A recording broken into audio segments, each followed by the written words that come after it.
VOA news minute کے ساتھ میں ہوں محمد عادل۔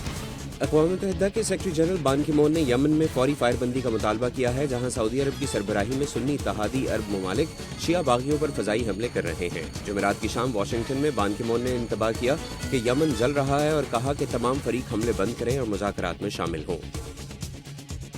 امریکی ریاست اوہایو کا ایک رہائشی جس پر الزام ہے کہ وہ امریکہ میں دہشت گردی کا منصوبہ بنا رہا تھا، آج اس کو عدالت میں پیش کیا جائے گا۔ توقع ہے کہ وہ بے گناہ ہونے کا بیان دے گا۔ وفاقی فرد جرم کے مطابق 23 سالہ عبدی رحمان شیخ محمد دہشت گردی کی تربیت حاصل کرنے کے لیے 1 سال پہلے امریکہ سے شام گیا۔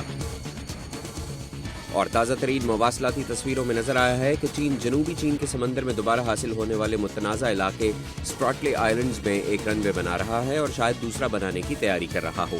اس علاقے پر ویتنام، تائیوان اور فلپائن سمیت چین کے دیگر ہمسائے بھی دعوے دار ہیں۔